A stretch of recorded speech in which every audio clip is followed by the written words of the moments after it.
Aloha, it's 365 Hawaii. Hi there, I'm Julie Z. Melissa. Behind us is the Pacific Ocean near Whittington Beach Park down here in South Hawaii. But over my shoulder is the volcano that is supposed to go off sometime tonight or tomorrow. Right. So we are a little early coming up here, but we thought we were going to catch the 1,500 foot.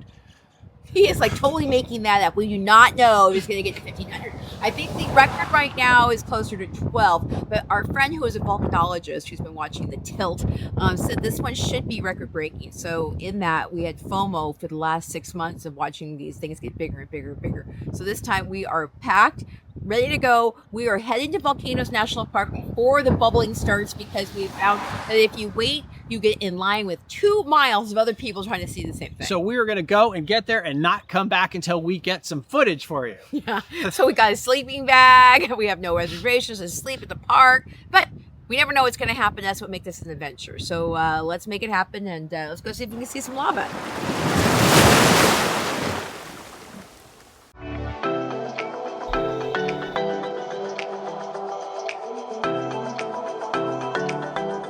As you can see, we are on the edge of Volcanoes National Park. We're getting ready to head in. It's about 6:15 now.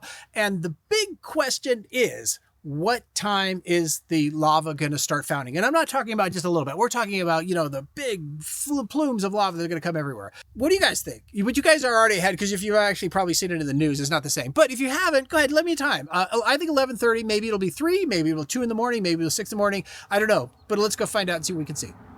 Okay, you guys know that we are headed towards our 29th eruption since December.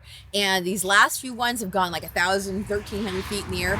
And what's happening is as they go up and the wind blows through them, they're collecting, they're actually shooting off what they call Pele's hair and also Tephra. Now, I was here last weekend, and then the Tephra are these little balls. They can be different sizes of pumice, and we'll show those to you. But I want to show you this over here.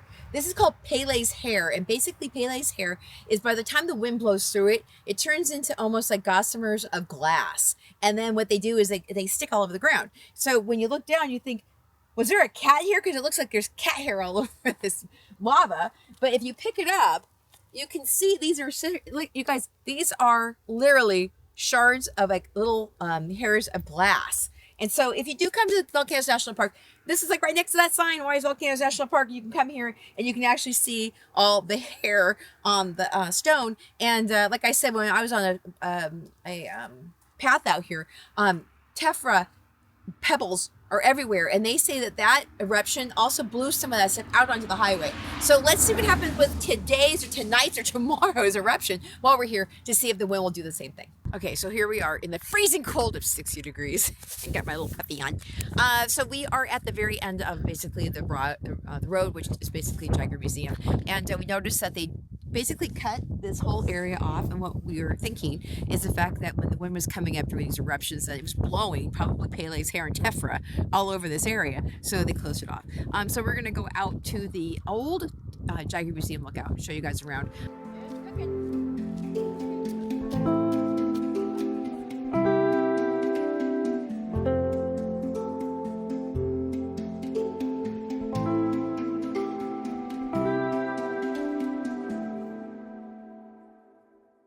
Okay, we're sitting in the car. It is 8 o'clock, and we just had dinner. It was too dark. I couldn't film you guys. We couldn't film having dinner. Okay, so I gotta tell you about our dinner, because I gotta give you guys a tip.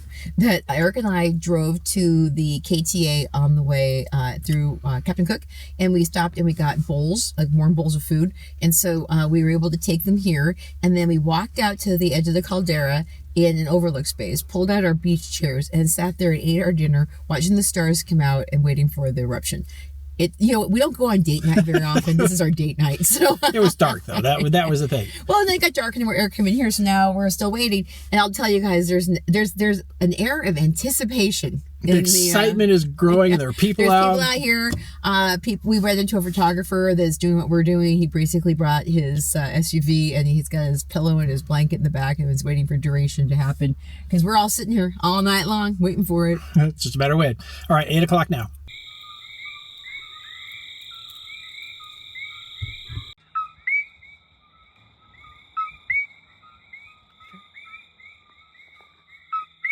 Okay, so we're still waiting for the eruption, and now it's like 9 o'clock at night. And so we decided, what the hell, let's go to the lava tube that most people go to, of course, during the day. But since we have this great big light, we figured we'll show you what the inside of a lava tube looks like. We're showing you what a coqui frog looks like. You can hear them in this thing. Boy, we're going to be showing you guys all kinds of fun stuff tonight while we're waiting for the eruption. Okay, we're just having fun now. We are at the entrance of the Thurston Lava Tube. It is approximately 9 o'clock. We're still waiting around for things. So we thought, let's go in. And the lights, they do have lights inside that they said they wouldn't, but there are. So let's take you along.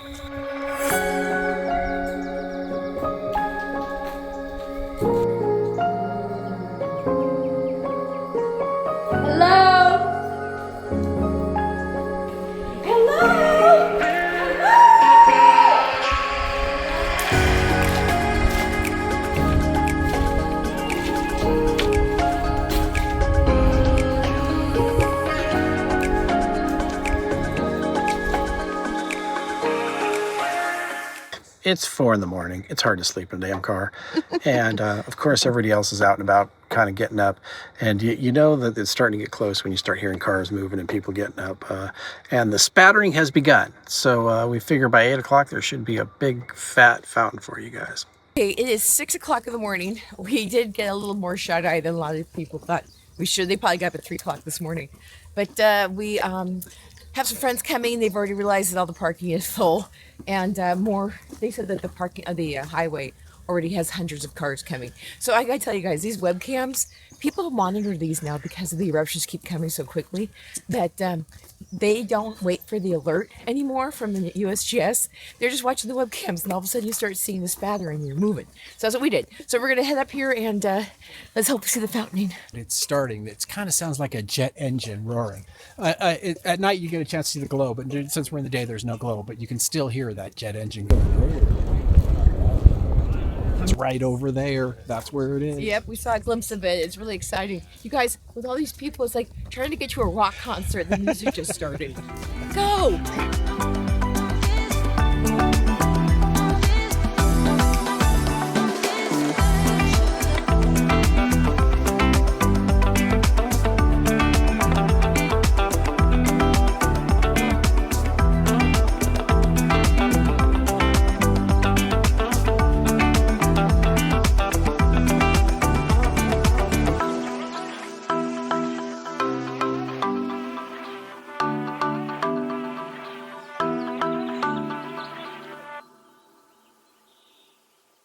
I don't usually say I got skunked very often. Nature skunked me today. So while we were waiting for this big fountain to come through, what happened was that a big hillside of Tephra basically had come down into the vent. And so what's happening is that it's basically like fountaining sideways instead of up. But now this misty fog has come in, and now we're getting the obscured vision of this eruption. You can still hear it coming off like a jet engine, but it's now rainy, and I want some coffee, and I think it's time to call it good. So, hey, we did it. We spent the night, came out in the morning. We just got a chance to see it. We're seeing a big rainbow, a heart-shaped cloud. I mean, it's been beautiful, but it's time.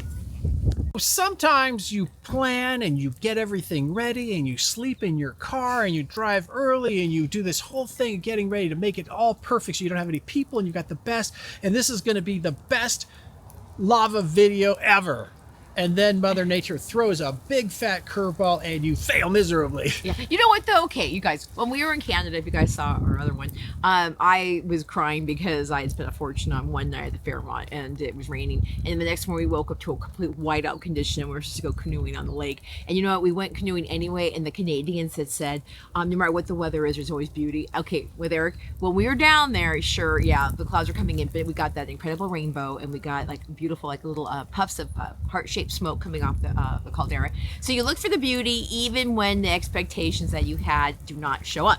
Right? Yep, and that was today. That was today. And also, I'll tell you guys, we just talked to a woman that flew in here from Oahu.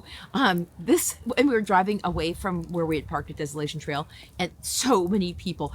this is what's happening. We have 28 episodes now. Everyone keeps going. They know it's going to be. It's going to come. It's going to come. Well, this one definitely. This one was hyped up beyond very belief. hyped up. And on top of that, I'll add one more thing to it. Instead of the lava fountain shooting, we talked about that, shooting straight up, you ended up shooting sideways because the Tephra got in there. So it's not even, it's shooting horizontally. You're like, We thought for sure we were going to show you guys an 1,800-foot fountaining experience. But the thing is, for all of you who did go for the last 4 episodes and see all the fountaining going straight up in the air, you are very lucky. Take that as a blessing that you got a chance to see it. And obviously this thing isn't over yet. So it might still have a fountaining when they clear out the Tephra. We never know because, Pele does. And there's always episode 30, right? Yeah. And, I still believe that the early bird who spends the night in the car catches the worm. We just don't know. That's going to be us next time. Yeah. I think I'm done with this one for a while. But hopefully you guys enjoyed the adventure. Here we are. I'm 60. He's 59. And we're doing crazy stuff that people in their 30s Trying to make things happen. Yes, but it's, life is if you have a little bit of discomfort in life, you might achieve great joy also. That's kind of how it goes. Unless you're worried about being comfortable all the time. And that's kind of what adventure's about. Is sometimes getting out of your comfort zone. Sometimes it's good, sometimes it's bad, and sometimes not so good. Right, so going out there and walking half a mile each way and have the mist. But you know what? Again, it's that's part of the journey.